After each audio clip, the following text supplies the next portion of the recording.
여호와 샬롬에 대해서 배우기 원하는데 지난번에 여호와 메카두시킨에 대해서 여호와 카도시에 대해서 조금 내용을 보충하고 설명하고 여호와 샬롬을 하겠습니다. 여호와 메카두시켄 또는 여호와 카도시라고 하는 하나님의 거룩 성경에 대해서 배웠죠. 카도시, 하기스라는 것에 배웠습니다. 그 기본적인 의미가 나누다 또는 분리되다라고 하는 쉽게 말하면 어떤 것과 구별됨을 말하고 있다는 거죠.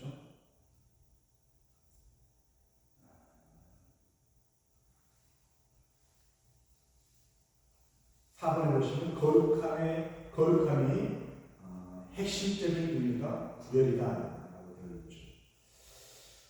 세속적인 것, 부정한 것에서부터 구별되었다는 것입니다. 거기에는 정결함, 온전한 위대함이 포함됩니다. 이 거룩이라고 하는 것은 사실 우리가 사실 정확히 이해할 수 없기 때문에 여기 설명드리기 좀 어려운 부분이 있지만 그런데도 불구하고 하나님의 거룩하시다라고 하는 것은 원래 이 거룩의 속성이 하나님께만 있는 속성이라는 거죠. 하나님께만 있는 거룩함의 속성이 때로는 정결함이고 온전함이고 위대함, 이 하나님께 있는 그 모든 속성들을 모아는 거룩성의 속성이 당연히 세속적인 이 세상과는 구별됩니다. 그러므로 하나님의 창조 가운데서도 이 하나님의 창조 분리의 원리를 창조 가운데 담아오셨다는 것입니다. 거룩은 하나님과 우리 인간 또 하나님과 세계 가운데 관계를 맺는 가장 기본적인 요소가 거룩이라는 것입니다. 다시 말하면 하나님의 거룩 안에 있지 않는 우리 하나님과 관계 맺을 수 없는 존재다. 그것을 성경에서는 죄다라고 얘기하는 것입니다. 죄로부터 씻음받고 분리되고 거룩하게 구별된 존재로서의 성도, 그 성도에게 하나님은 거룩이라는 이름을 우리에게 주셨다. 그래서 에클레시아라고 하는 교회의 그 이름도 부름받은 존재로서의 의미가 있듯이 세상으로부터 죄로부터 부름받은 존재, 하나님께 부름받은 존재가 교회이고 그를 성도라 부르는 것입니다. 하나님 천지창조의 내용 가운데도 이런 분리와 구별의 내용이 있다고 자세히 말씀드렸습니다. 이처럼 그런 하나님의 철저한 분리의 하신다고 하는 것은 하나님과 또 하나님께 속한 하나님의 나라의 그 근본적인 속성을 이야기해 줍니다. 이 땅의 분리, 예를 들어서 궁창 위의 물과 궁창 아래의 물, 또 낮과 빛과 어둠, 또 땅과 바다라고 하는, 또 에덴 동산과 에덴 바깥이라고 하는 이런 공간적인 분리, 또 어떤 영역에 있어서 분리라고 하는 것을 통해서 우리의 모든 것이 분리되기라고 하는 이 원리를 통해서 하나님이 말씀하시고자 하는 근본적인 의도는 하늘이라는 거죠. 땅이 아니라 바다가 아니라 땅이 아니라 하늘, 이런 근본적인 차원으로 올라가는 결국은 하나님의 차원까지 이르게 되는 것. 그래서 우리는 하나님의 창조 가운데 하나님의 영원성, 하나님의 거룩성, 영원하신 하나님의 나라를 사모하는 존재로 살아가도록 우리에게 창조의 의미를 부여놓으셨다는 것입니다. 그럼에도 불구하고 남자와 여자를 분리시키셨다고 만드셨음에도 불구하고 또 연합한 존재로 말씀하셨다고 하는 것은 여자가 교회를, 남자가 예수 그리스도를 의미한다고 했을 때 예수 그리스도와 교회의 연합을 말씀하신 것이고, 이것이 바로 예수 그리스도 안에서 통일됨을 말씀하신 것이다. 그러니까 우리는 철저한 분리, 세상으로부터 분리를 통해서 예수 그리스도와 연합된 존재로 우리를 부르셨다라고 하는 것을 말씀하고 있습니다. 그리고 다양한 논리를 말씀드렸잖아요. 안식이라고 하는 특별한 시간적인 개념을 두어서 특별히 안식일을 하나님께서 거룩하게 하셨다. 또 안식일을 지킴으로써 하나님께 부름받은 존재라고 하는 것을 기억하며 깨닫게 하셨다.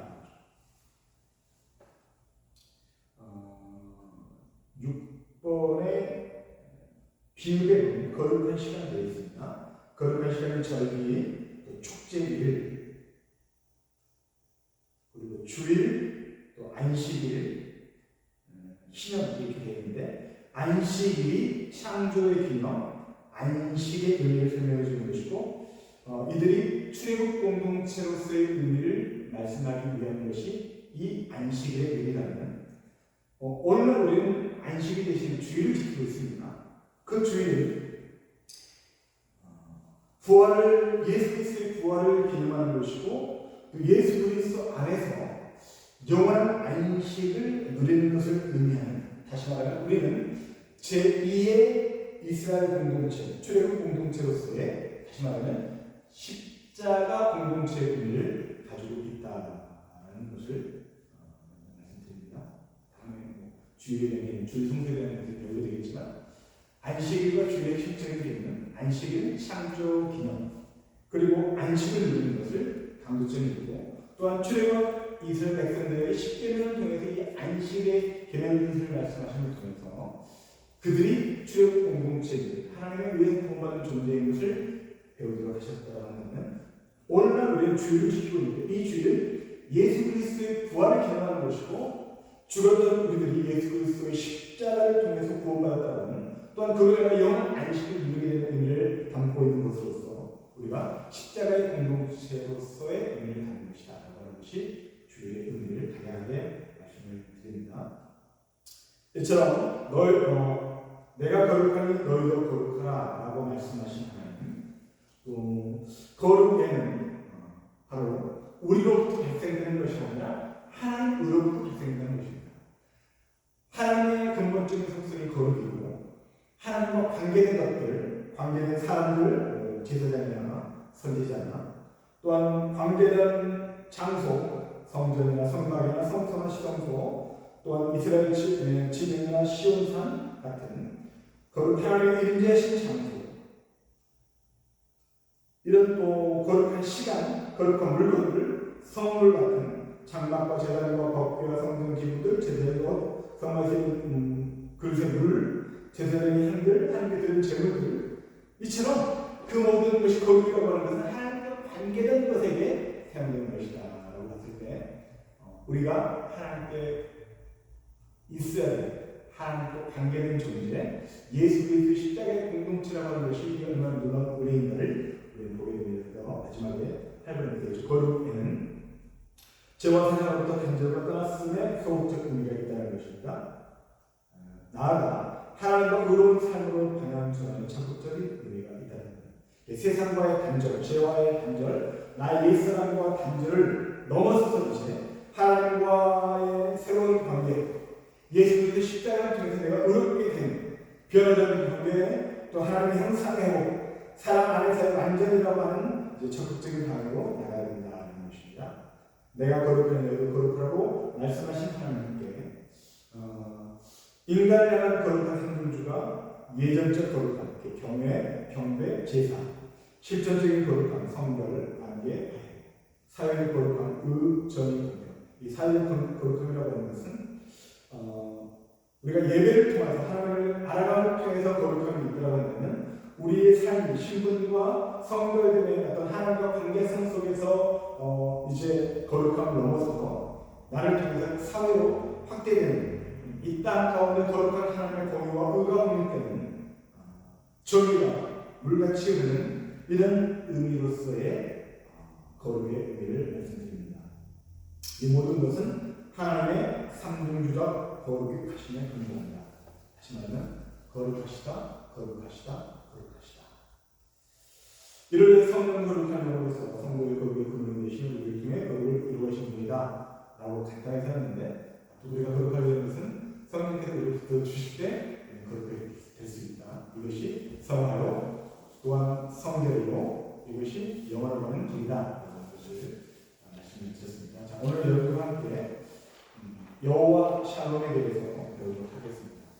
사실 샬롬에 대한 내용이 너무나 많고 샬롬의 의미도 우리가 생각하는 것 이상으로 너무나도 다양한 의미를 가지고 있기 때문에 오늘 1시간 이론 수업하고 다음 시간에 2시간을 거쳐서 여호와 샬롬을 배우기를 원하는데 오늘 시간 되는 대로 여호와 샬롬을 의미하는 성경적인 의미, 일반적인 의미에 대해서 살펴보기를 원합니다. 자, 여호와 샬롬, 하나님께서 아담에게 생명을 불어넣으셨고 또 각 생물의 이름을 짓게 하시는 모습이 성경에 나오죠. 창세기 2장에. 근데 아담이 각 생물의 이름을 어떻게 지시는지 하나님께서 보시려고 일부러 그 생물들을 이끌어 가십니다. 이끌어 가세요. 그래서 각각의 생물들 아담이 짓는 걸 보시고 하나님께서 어떤 아마 기뻐하셨을 것 같아요. 그리고 본문 백불 주시는 그 모습이 하와를 제시는 나오죠. 이런 모습을 통해서 하나님과 아담의 관계라고 하는 것은 하나님이 주신 그 샬롬 그 자체를 말할 수 있다는 것입니다. 그러나 하나님이 금하신 선악과를 따먹으로 말미암아 죄를 범하게 되었고 그 모습이 부끄러움을 느꼈습니다. 이제 부끄러움을 넘어서서 이제 두려움을 느꼈습니다. 하나님에 대해서 두려움을 느낀다는 거예요. 이것은 하나님과의 관계가 어그러지고 틈이 생긴 걸 말하죠. 나아가서 이제 모든 것을 서로에게 떠넘기는 부부의 관계가 금가는 것을 보입니다. 이것이 바로 평강이 깨어진 상태다라고 말할 수 있습니다. 이처럼 하나님과 아담의 본래적 관계는 샬롬의 관계인데 죄가 들어오면 그 모든 관계가 어그러진 관계가 되었다라고 하는 것을 창세기 2장을 통해서 보여줍니다. 2장 3장을 통해서. 그럼에도 불구하고 하나님은 그들을 위하여 예수 그리스도의 희생으로 변하는 신분, 옷이라고 하는 것이 신부와 관계되는 거죠. 또 가죽 옷이라고 하는 것은 피를 흘렸다고 하는 것을 전제하고 있기 때문에 예수 그리스도의 피 흘리심, 희생 제사로서의 의미, 그로 인하여 우리 신부의 변하는 것을 상징하는 가죽 옷을 입히셨다고 하는 증명, 이것을 통해서 인간은 평강을 위하여 부르시는 다른 존재, 다시 말하면 첫째 아담의 실패한 샬롬을 둘째 아담이신 예수 그리스도를 통하여 샬롬을 회복하시는 것을 하나님께 우리 예표적으로 보여주신 것이라고 말할 수 있습니다. 골로새 3장 15절에 보면 평강을 위하여 부르시는 것 같다고 말씀하고 있고 골로새 15장 46절에서 첫째 아담과 둘째 아담의 원리를 말씀해주고 있습니다. 하나님의 독생에 대한 의의 왕 샬렘의 왕, 샬렘을 평강이죠. 예루살렘한테 샬렘 평강의 의미가 있습니다. 아무튼 의의 왕, 샬렘의 왕이라는 뜻을 가진 멜기세덱이 이 땅 가운데 있었처럼 멜기세덱의 반차를 따르는 대제사장으로신 예수 그리스도 뿐만 아니라 멜기세덱이 이처럼 의의 왕, 평강의 왕이라고 하는 것은 의라고 하는 것도 사실은 우리가 배우면 알겠지만 의라고 하는 개념도 샬롬의 의미 가운데 의가 포함되어 있습니다. 관계적인 의, 또 사회적인 의의 의미를 통하여 이 샬롬의 의미가 그렇게 확장되는 개념이 있거든요. 이처럼 멜기세덱의 이름이 의의 왕 샬롬, 평강의 왕으로 그 예표로서 예수 그리스도를 상징하는 것이었고, 또한 이사야 9장 6절에서 한 아기로 평강의 왕으로 오신 분을 소개하고 있는데 그분이 바로 예수 그리스도라는 것입니다. 예수 그리스도 첫 번째 공세의 선포가 회개하라 천국이 가까웠느니라, 마태복음 4장 17절에 천국 복음을 선포하셨습니다. 마지막 선포 또한 천국 복음을 위한 시간 명령을 마태복음 28장 18절부터 20절에서 말씀하고 있습니다. 이처럼 천국 복음, 십자가의 복음은 하나님과의 관계 회복, 샬롬 회복의 근간이 되고 있습니다. 다시 말하면 우리의 진정한 의미에서 샬롬은 예수 그리스도 십자가 안에서 십자가의 복음에서 우리는 이루어졌다라고 말할 수 있는 것입니다. 그럼 우리의 진정한 샬롬은 예수 그리스도이신 거죠. 예수 그리스도를 우리 안에 오시는 것이 진정한 의미의 샬롬이라고 말할 수 있습니다. 자, 그러면 성경에 쓰여진 평강이 히브리어 샬롬과 헬라어 에이레네가 물론 다른 것도 있지만 두 가지를 중점적으로 본다면 에이레네는 결합하다라고 하는 뜻의 에이로에서 파생해서 평화, 번영, 하나됨, 일치. 이 일치라는 말이 중요합니다. 일치, 고요, 안식, 평강, 축복, 화해. 제가 일치, 연합이라고 하는 이런 단어들이 중요하다는 이유는 물론 우리가 에이레네 또 샬롬 하면 가장 기본적으로 평강 이렇게 떠오르잖아요. 그래서 오늘 제목도 여호와 샬롬 하면 평강의 하나님, 평강의 여호와 이렇게 떠오르는데 사실 그 평강이라고 하는 의미 이전에 연합 또는 일치 이런 의미가 담겨 있습니다. 그리고 곧 답변한 것보다는 A는 단순히 평화로운 상태나 그 어떤 평화로 인한 어떤 태도를 말하기보다는 결합되어서 하나가 된 상태로서의 평안의 완성적인 상태, 이렇게 평안이 완전히 이루어진 연합된 상태를 말하고 있다는 것입니다. 그럼 샬롬은 무엇인가? 완전하다, 건전하다, 완성하다, 마치다, 회복하다, 보답하다는 뜻의 사람을 기본 어간으로 하면서 완전, 온전, 건강함, 행복, 번영, 평화, 평강, 고요, 안전. 이건 엄청 많이 모르겠지만 간단하게 하는 겁니다. 아무튼 이런 다양한 뜻이 있어요. 그럼 구체적으로 제가 일부러 여러분들에게 샬롬에 대해서 그 다음 페이지까지 써놓은 이유가 있어요. 우리에게 이런 샬롬이 되어야 된다. 샬롬은 단순히 평강, 어떤 전쟁의 상태 이것을 말하는 것이 아니라 하나님과 연합된 상태, 하나님의 온전하심이 우리 안에 이루어진 상태를 포함한 그 모든 것을 말하고 있거든요. 매우 광범위한 단어라고 말할 수 있어요. 자, 보겠습니다.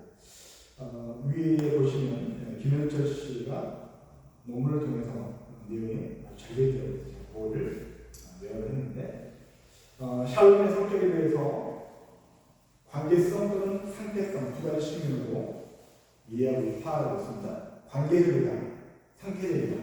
그러니까 샬롬의 상태 그리고 샬롬이 다른 어떤 것들과의 관계를 이루고 있다는 측면에서 살펴보았는데 먼저 샬롬의 어근에 대해서 말하고 있습니다. 동사형, 명사형, 형용사형 세 가지 형태로 쓰였다고 얘기하고 이건 문법적인 의미가 이런 자세히 알려고 하기보다는 그 의미가 어떻게 쓰이는지 요것만 아시면 됩니다. 칼량으로서 완성하다, 끝마치다. 완성의 의미가 있습니다. 완성은 온전하다, 무고하다, 확신하다. 제가 성경 구절은 제가 말씀도 못 드리고 다 찾을 수 없는데 중요한 것은 요 핵심적인 단어의 의미만을 여러분들이 확인해 주세요. 완성하다. 또 PFI로서는 갚다, 보상하다. 배상받을 때 갚다라고 할 때 원래 상태로 회복시켜주는 거잖아요. 이럴 때 샬롬이 쓰이고 있습니다. 보답하다, 악을 갚다, 보복하다. 또 완전한, 완성, 온전. 그러니까 샬롬은 본질적인 의미가 완전함, 완성, 온전함 이런 뜻이 있다는 거예요.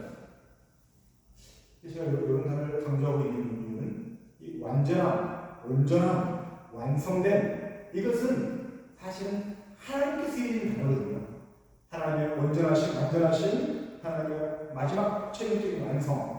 하나님께만 온전하게 쓰일 수 있는 단어라고 하는 측면에서 샬롬의 의미가 있다는 것입니다. 이것이 우리 인간적인 관계에서 그런 것들이 깨어져 완전하지 못하는 상태를 다시금 완전하게 만드는 그 과정으로서의 다양한 양상들을 나타내는 것입니다. 그것이 내가 그것을 훔쳐왔다면 그걸 두 배로 갚아라, 네 배로 갚아라 하는 보상의 의미가 있거든요. 그러므로 보상의 의미가 있고 또 내 것을 뺏어가면 그걸 보복해라고 하는 의미가 있고 또 나에게 준 것에 대한 감사의 것을 보답의 의미가 있는 것이고 회복하다, 완수하다, 서원하다 뭐 이런 뜻이 있다는 것입니다. 능동형, 사역형으로 쓰일 차이는 있겠지만 그런 다양한 의미가 있다. 그래서 중요한 것은 완전, 완성, 온전한 의미가 있다. 그리고 그것을 인간적인 관계, 어떤 사회적인 관계, 또 내 안의 상태에 있어서 이런 완전한 상태로, 온전한 상태, 완성의 상태로 만들어가는 그 모든 양상들이 바로 샬롬이다. 또 히프일 또 호프알형에 있어서는 어떤 전쟁의 관계에 있어서 조약적 화친관계가 성립되는 것, 합의 평화의 해결책을 이루는 것, 이해하다 성취하다 끝내다라고 하는 것이 포함되는 것입니다. 그러니까 성전을 원래 뜻대로 완성 끝내는 것이 샬롬인 거죠. 어떤 처음 의도한 대로 또는 어떤 이웃 나라와 불편한 관계에 있는데 조약을 통해서 평화 조약을 통해서 해결되는 것, 이것이 샬롬인 것입니다. 또 내 안에 다양한 뭐라고 할까 불만족스러운 요소들이 해결되는 것이 바로 샬롬이라는 거예요. 이것이 완전한 완성, 온전한 능력이라는 것입니다. 자, 명사형으로는 제의적 맥락이라고 하는 것은 제사에 쓰이는 단어들 가운데 한 경우를 제외하면 다 복수형으로 쓰인다는 것입니다. 샬롬에서 임이 복수, 마지막 미음이 복수 형태잖아요. 그런데 복수 형태로 쓰여서 화목제의 의미로 번역될 수 있다는 것입니다. 베나는 이 샬롬이 전쟁 부재 이상의 의미를 지니고 있고, 진정한 샬롬은 건강, 번영, 하나님과의 화평, 구원 상태의 의미까지 포함된 개념이라고 하면서 이 모든 것을 아우를 수 있는 가장 좋은 단어가 화목제다라고 해서 제사적인 맥락 가운데서 샬롬은 화목제로 변할 수 있다라고 얘기했습니다. 물론 다양한 제로로서 의미가 있지만 특별히 화목제라고 하는 것은 하나님과 우리와의 관계, 우리와 사람과의 공동체의 관계성 속에서 화목해 되는 것, 샬롬을 이루는 것을 말하거든요. 그것의 의미가 바로 화목제로서 감사 화목제, 소원 화목제, 자원 화목제 같은 것이 있는데, 그러므로 샬롬이 화목제의 의미가 있다는 것입니다. 하나님과의 관계, 사람과의 관계가 회복됨을 말하고 있는 것이죠. 자, 형용사형으로는 본래대로의 손대지 않은, 또 돌아가는 관련해서 정확한, 완전한, 또 전체 모두를 위한 완전, 충분한 결백이 없는 통째에 집중된 전심의 헌신된 것, 드려진 것도 다 마찬가지죠. 또 여행부터 안전한 기간, 조금 이런 감을 잡고 계십니까? 제가 지금 샬롬을 이런 게 다양하게 설명드리고 있는데 이런 것을 통해서 샬롬이 어떤 의미구나 이런 데 하나씩 찾아가 보시면 됩니다. 또한 샬롬의 의미를 적용 범위에 따라서 개인적 차원, 공동체적 차원, 우주적 차원으로 세분해서 설명하고 있습니다. 먼저 개인적인 차원, 장수, 평안한 자연사, 죽음과 관련해서 무병장수하는 것, 또 하나님의 부르심을 따라서 열정에 들어가는 것, 죽음 그 상태, 죽기 그 직전의 상태가 뭐 병이라든지 어떤 사고를 하는 그런 게 아니라 평안하게 죽음을 하나님의 부르심을 받는 것이 바로 이런 샬롬이다라는 것입니다. 또한 질병이 없는 신체적으로 건강한 상태가 샬롬이고, 심리적으로 안정되고 신체 건강 상태를 바로 샬롬이라고 하는 것입니다. 위협이나 불안정이나 이런 것들이 없는, 또 번영과 평안, 물질적인 포함해서 육체, 정신적 안정까지 다 포함한 이런 것들이 평안이라는 것입니다. 자, 그럼 공동체 차원에서 평안이라는 것은 무엇인가? 자, 인사, 안보, 양식으로 샬롬. 히브리어로 인사말이 샬롬입니다. 샬롬이라고 하는 인상으로서 샬롬은 건강한 삶을 영위하기 위해 필요한 모든 요소들을 포함한 안녕을 서로 묻는 것으로서 한 개인을 포함하고 있는 공동체의 샬롬을 묻는 것이다 라는 것이에요. 샬롬은 안부를 묻는 가장 보편적인 인사말이고, 개인이나 공동체의 총체적인 삶의 안녕과 행복이라고 하는 것을, 그 상태를 말하는 것인데, 만날 때 샬롬하는 것처럼 만날 때 샬롬은 평안하십니까? 평안하세요 라고 하는 것도 있고, 또 샬롬을 묻는 개념이 강하다면 헤어질 샬롬으로 헤어지는 것은 이제 돌아갈 때도 샬롬하게 가시라고 하는 의미도 있고, 기원 의미가 있다는 거죠. 또한 상호 우호와 비적대적 관계를 공동체의 관계성 속에서 샬롬이라고 하는 것입니다. 상호 호의적인 관계, 적대감이 없는 우호 관계, 무력적 단속이 없는 비폭력적 관계, 당사자 간의 또 우호 동맹, 조약 체계, 가족 간의 오해와 친밀감, 호의적 태도, 이런 것들이 샬롬이다. 세 번째, 전쟁의 부재 상태, 그리고 전쟁의 승리, 그다음에 전쟁으로 또 항복이 샬롬이다. 전쟁이 오는 게 샬롬이 되겠죠. 또 전쟁에서 승리하는 게 샬롬이 되겠죠. 근데 전쟁에서 행복이 왜 샬롬이 된다라고 하는 것은 예를 들어서 신명기 20장 10절에서 11절의 말씀과 규례를 통해서 어떤 상황을 점령을 할 때 먼저 점령하지 말고 샬롬을 먼저 선언하는 것입니다.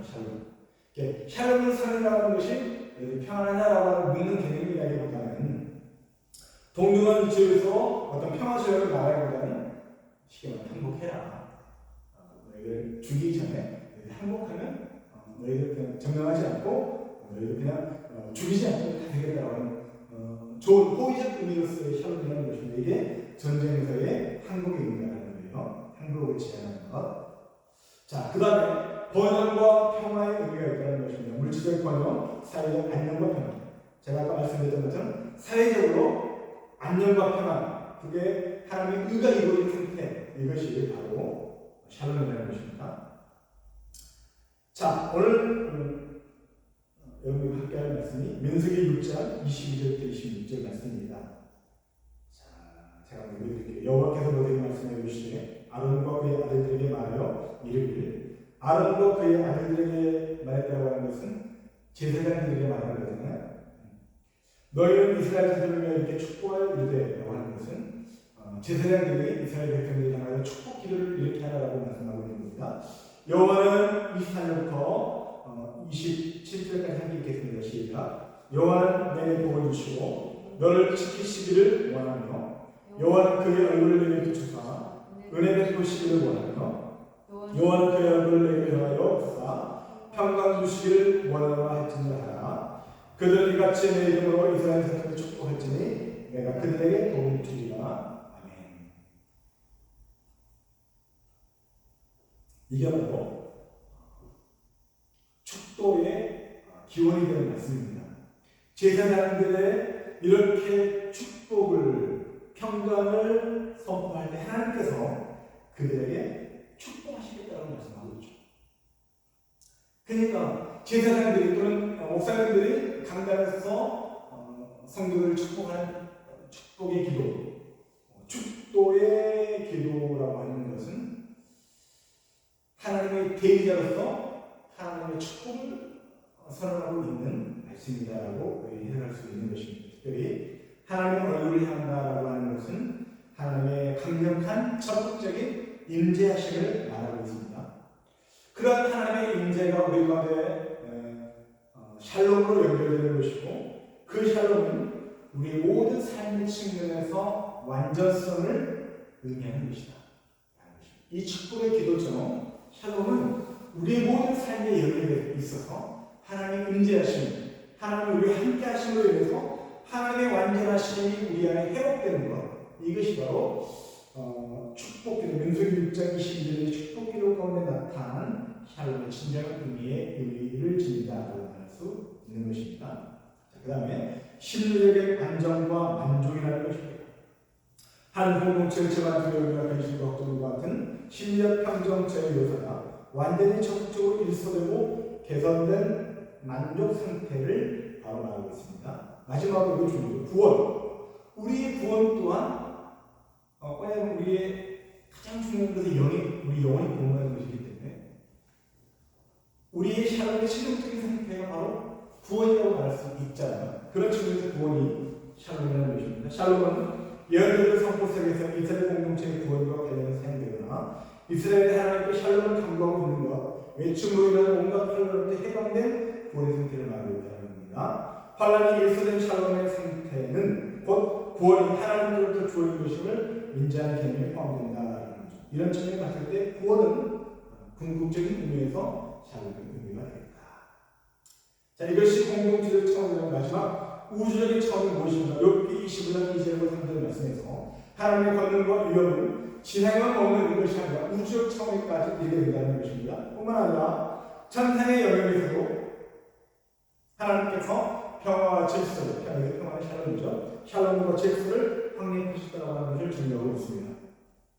여기서 샬롬은 천상의 확립된 하나님의 질서와 법칙을 의미하고 또 하나님의 대화의 반역을 일으켰던 천상의 세력들을 사단에서 주신 마귀와 충돌과 대립을 시키면 그들과 영적 전쟁에서 진정시킨 상태, 평화의 상태를 이루는 것을 말하고 있습니다.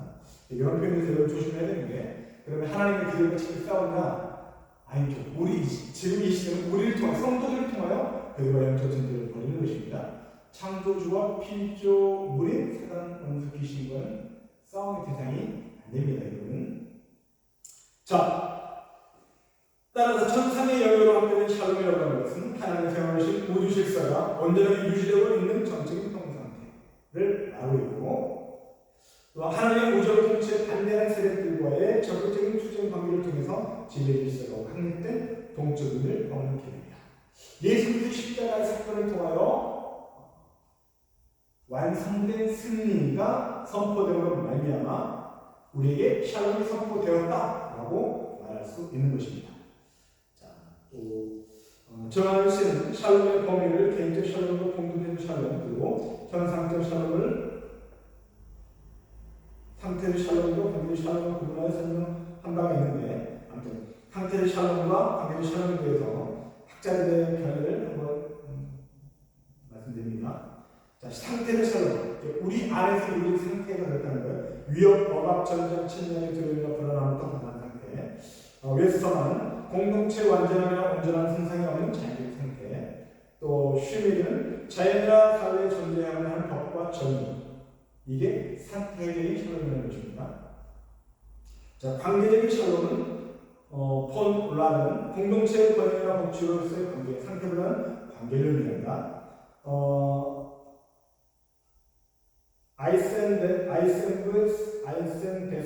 아이센베이스는 하나님과 하나님의 백성들과의 관계, 상태를 의미하는 사건이다.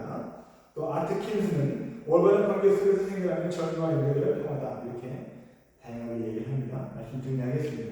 오늘 여러분과 함께 샬롬에 대해서 여호와 샬롬을 배우고 있는데, 오늘은 그런 기본적인 단어적인 의미가 무엇인지, 상징적인 의미가 무엇인지 말씀을 드렸습니다. 하나님 아담을 만드셨을 때 샬롬의 상태로 만드셨다는 것입니다.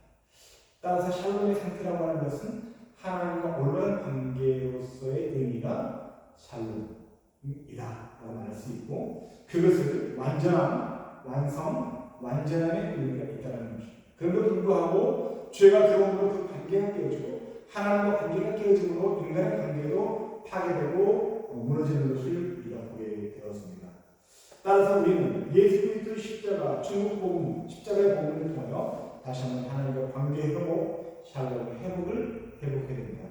왜냐하면 하나님은 우리를 바로 평강으로 우리를 불러주셨기 때문이다. 샬롬의 의미가 다양한 의견이 있지만 완전과 완성이라고 하는 하나님의 본질적인 속성 또는 성품과 관련되어 있기 때문에 우리는 이 샬롬, 하나님과 관계성 속에서 이 샬롬의 의미를 파악해야 됩니다.